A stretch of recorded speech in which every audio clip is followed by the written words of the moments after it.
Hi everyone, my name is Teresa Pereira and thanks for being here. Today I'll be talking about API security testing. One of the goals of this presentation is to show you that traditional testing methods such as unit tests are insufficient and that you should also adopt an approach to security testing. During the past months, I have seen some talks about how to test the security of an API or how to hack an API.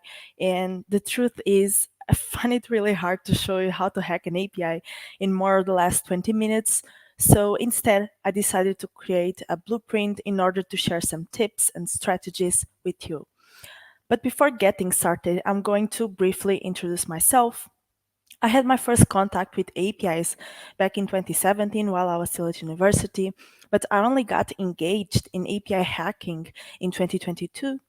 Currently, I'm a threat hunter at Siemens Energy. Before joining the Blue Team, I was a pen tester at KPMG Portugal. I'm an APIsec University ambassador, and actually, I started my API security journey in here. And besides that, last year, I was a speaker at Apidays Paris, where I talked about API discovery and also API documentation. But why are unit tests alone not enough? Well, if unit tests alone were enough, we would have an app or an API like this, right? Unit tests alone are not enough because they only test really small parts of your API and they miss all the rest. They miss the interactions, the security vulnerabilities, the performance issues. A great example of a unit test is if you want to check if a specific API call returns an expected value. And that expected value can be as simple as admin equals true. As you can see, it's a really small part of your API. But there are other traditional testing methods that you can also use. Another one is smoke testing, where you ensure that the basic functionality or the critical features of your API are working before going into deeper testing. Then you have functional testing, where you verify if the API is working according to its requirements. Integration testing, you verify if the interactions between the combined components are working. Load testing, here the goal is to see how the API behaves under high traffic, stress conditions. And these last two, the functional testing and the load testing, they are part of what we call the performance testing. You also have runtime or error testing, where you monitor your API for errors, exceptions. Validation testing, in here the goal is to see if the API meets the business requirements, the business standards. And now not so traditional, but more related to security, right? We have security testing, where the goal is to identify vulnerabilities and mitigate them. And we also have penetration testing, where you simulate a real-world external attack in order to uncover weaknesses in your APIs. APIs are everywhere, right? They are the heart of the ongoing digital transformation, acting as channels for data communication and data exchange between different software systems and also IoT devices. So to properly secure them, we should always consider three pillars: governance, testing, and monitoring. Governance enforces security policies and standards, testing identifies and fixes vulnerabilities, and monitoring detects and responds to threats in real time. And security is not a one-time thing, okay? It is a continuous process. So probably you'll see these three pillars very often. Saying this, today we'll focus on the second pillar, which is testing. And when you're talking about API security testing, you have three ways to test the security of your APIs. You can do that by using SAST, DAST, or HAST. SAST stands for Static Application Security Testing, and it involves analyzing source code, bytecode, in order to find vulnerabilities. A great example for this one is SonarQube.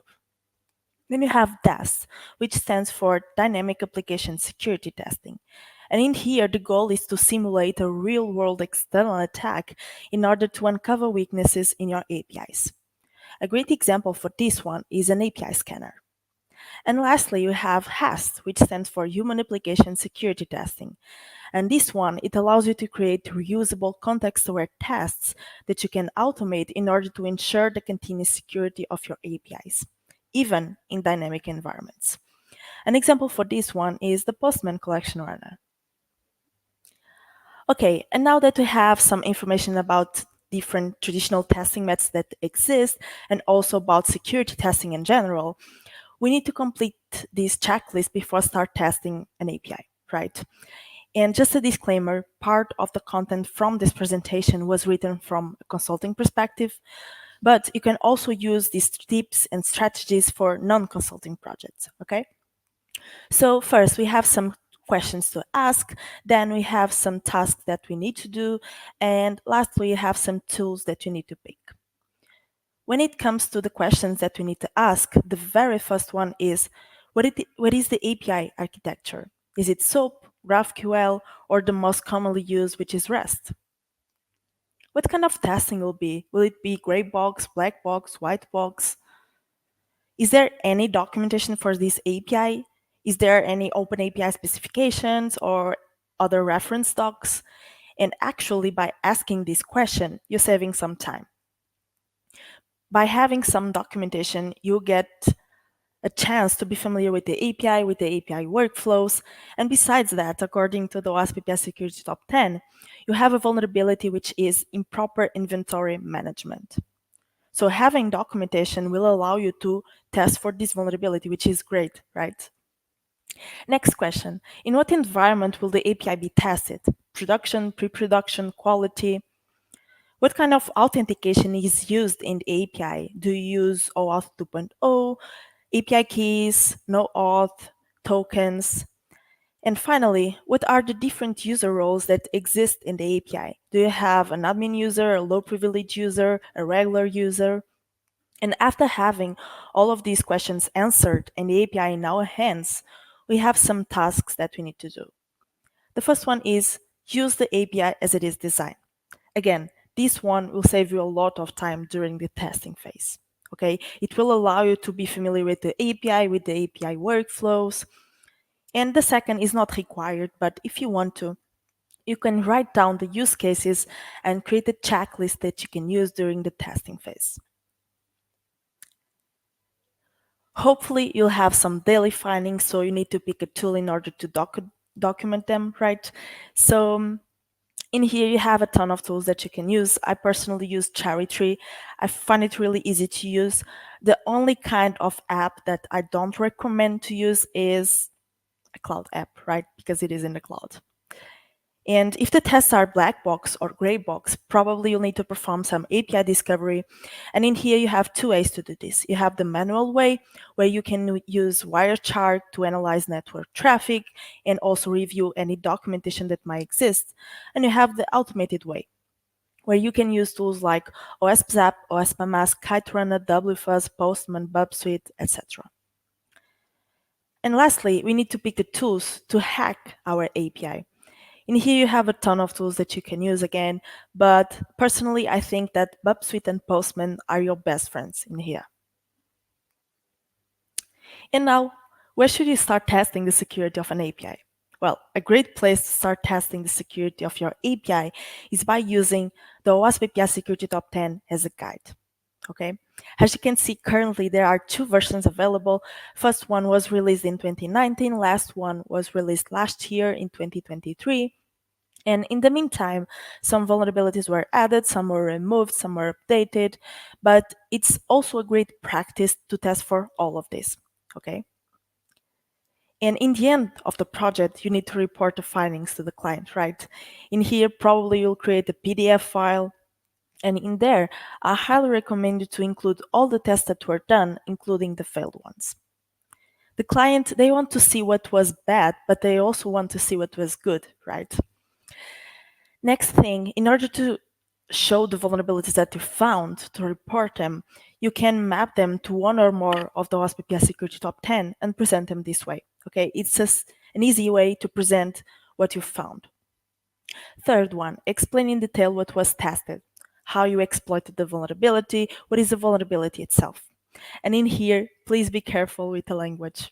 I know that it's not easy for a technical person to write in a non-technical language, but a great exercise that you can do is you write down the test that you want, right? You send it to a non-technical person. It can be either your mom, a friend, your aunt, it doesn't matter. You send it to that person. If that person really understands what is written in there, you're good to go. If not, you just need to try again. And lastly, be sure to include some print screens, okay?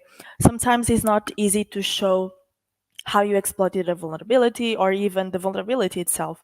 So be sure to include some print screens in order to enrich the content of the report. And now it's time to share some API security testing tips with you. It is only a top 10, but as you can see, it's the golden edition. So let's get started. During my career, I met some colleagues that were starting in the API hacking world, and they were web application pen testers. When they started hacking APIs, one of the very first questions was, okay, I have the API in my hands, and now where do I click? Where is the button? And the truth is, unless you are using Swagger UI or any other application that was created with that purpose, APIs typically don't have a graphic user interface. You just have to deal with it, okay? But you're not alone, because Postman and Bubsuite are your best friends in here, really, believe me. Tip number 2, organize the API endpoints before testing. If you have the OpenAPI specification for the API and you import it into Postman, the endpoints are automatically organized, a lot of folders are created, it's all really pretty. But if you are doing reverse engineering to an API, I highly recommend you to organize the endpoints before testing. Otherwise, it will be a mess and you consume a lot of time in here. Tip number 3.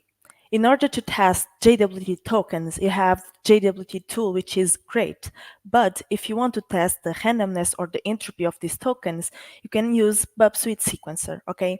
And after the analysis, Bubsuite will give you a graphic like this at the bottom, and at the top, it will give you an overall result, where it says if the entropy or the randomness is good, not so good, excellent. And actually, this is also a great print screen to include in the report, right? Tip number 4. As we saw before, currently the OWASP API Security Top 10 has 2 versions available. First one released in 2019, last one released last year.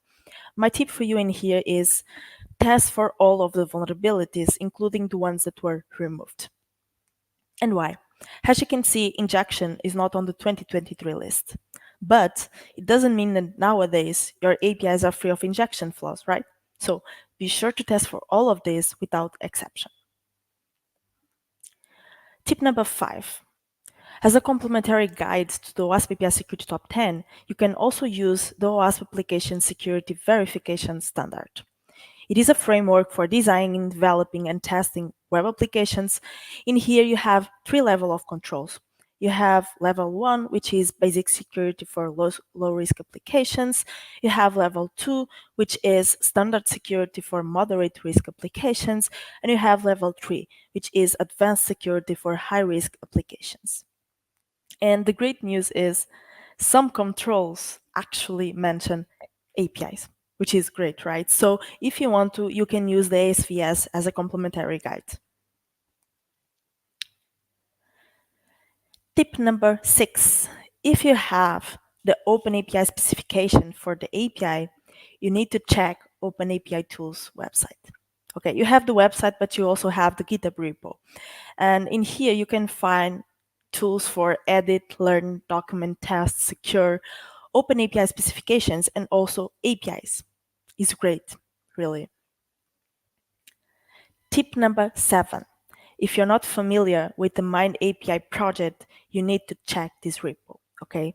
It is in the mind map, and it is divided in 2 sections, reconnaissance and testing. On both, you have guidelines linked to open source tools and documentation that can help you on the way. Tip number 8. AI is the new skinny jeans, right? So if you need to, and if you want to, you can use AI. You have Postbot from Postman. It is an AI assistant that assists you by answering questions, automating tasks, writing tests. Then you have Hacking APIs GPT by Corable. It is a ChatGPT and AI assistant for API security research and testing. You have Pentest GPT, which is a ChatGPT for pen testers. You have ChatGPT, and honestly, you have a ton of other GPTs that you can use in here, okay? Tip number 9. There are some tests that probably will lock your test account, such as lack of resources and rate limiting, insufficient logging and monitoring, and fuzzing. My tip for you in here is test only for this in the end of the project. Otherwise, you'll have your test account locked for 1, 2, 3, 4 days, only God knows. And I can tell you that it's not the best feeling ever because you still have a deadline for the project, right? And finally, tip number 10. I believe that API security should be shift left, which means that you start testing your APIs in the early stages of development. And why not integrate API security into your pipeline, right? APIsec University, they have this great scan and they have a CI/CD edition. So if you are interested, please reach out to the APIsec team. And as a conclusion, I would like to share this sentence with you. I found it a couple of months ago, and I think it's really, really interesting. So what it says is, even if your main systems are completely secured, what it takes is a poorly designed, forgotten, unsecured API in order to open a window for attackers to exploit your systems. Sometimes what it takes is a shadow API, right? And a great example of that is the Optus breach, which occurred on September 2022. And in here, the attacker was able to access more than 10 million customer records, including PII, due to an API used for testing that was unknowingly exposed to the internet. And guess what? It was using real customer data. This API, besides being exposed to the internet and using real customer data, it also had a BOLA or an authorization vulnerability. Besides that, it had no authentication, no rate limiting, and no monitoring. Therefore, I believe that a comprehensive approach to cybersecurity must include strict API security policies. And more important, APIs should be considered an asset for your organization. Thank you very much.